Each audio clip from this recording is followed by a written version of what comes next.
So things that are actually unfortunate is that I filmed my vlog already and then my computer lost all the footage, which is really cool of you, Harold.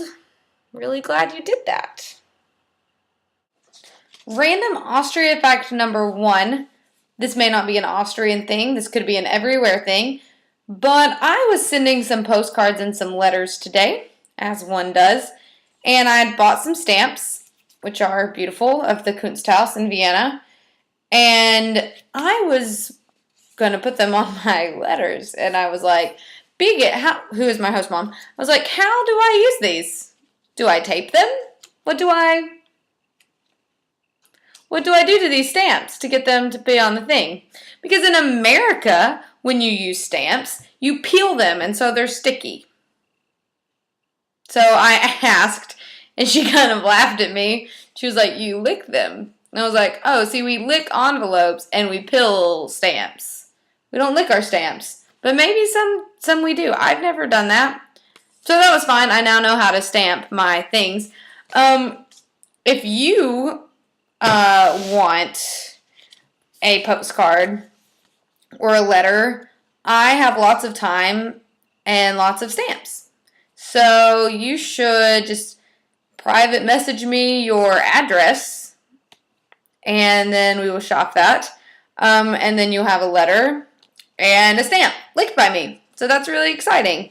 So I wanted to talk to you guys about some things. Yesterday, as I said, I'm sending letters. I had to buy a card yesterday.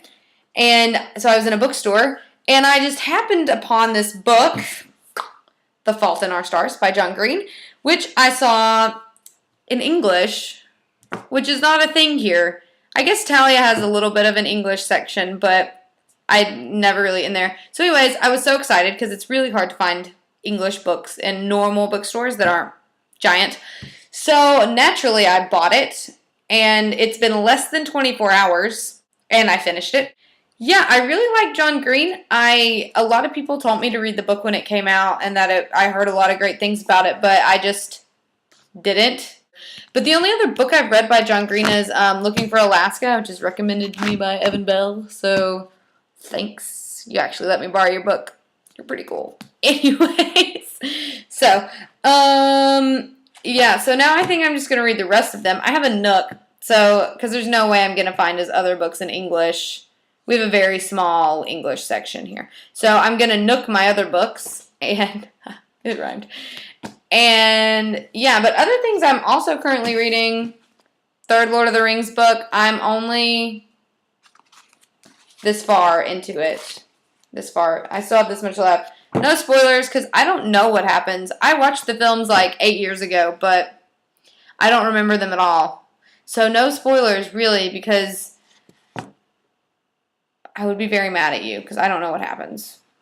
I mean, I know naturally that they don't simply walk into Mordor, but whatever. Okay, so then I wanted to share with you guys some Austrian. I don't know if this is necessarily Austrian or if this is German. There's a difference. It's like Canada and America. Like, they're not the same people just because they speak the same language. So this is Der Struwwelpeter, and you might have heard of it. There's crazy stories in here. I'm just going to share a few with you. Like, this is like children's stories that everybody knows. Maybe not. This is my favorite. This is the sad story of, let's see.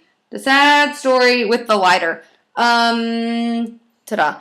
It's this little girl who's home alone with her cats. Her parents are out, and she wants to play with the lighter, and they say no, no, no, and she does it anyways.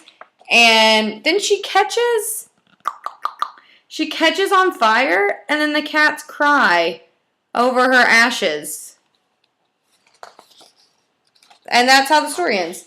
Then there's lots of other ones that I haven't read, but are apparently probably just as sad. This one, I don't know, there's a bunny rabbit shooting a guy, as one does. Then, I think this one, if you've heard of any of them, which you probably haven't, but if you have, it's probably this story, the little boy that sucks his thumb.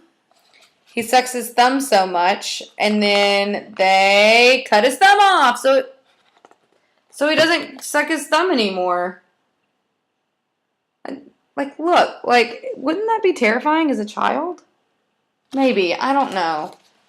I mean, I probably will read these to my children.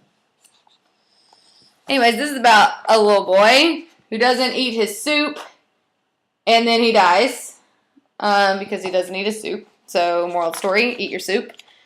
Most of them are just all really sad, and they end up hurting themselves or dying. Oh, I forgot. I bought another book. I have this obsession with buying German books that I can't read. I say that, but I actually can read them.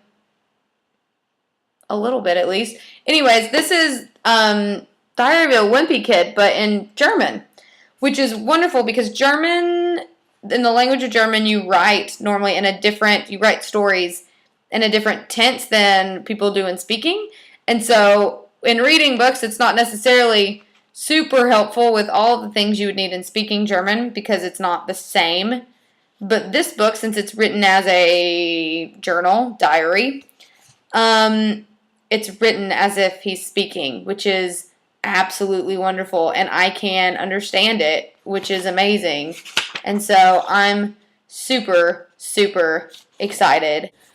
And then I'm also reading Judges in the Bible, which is super exciting. I'm really enjoying the Old Testament right now. So that's today. Not anything really super exciting for the second day of August. Thanks for watching, if you're watching. And I hope that you have a wonderful rest of your day.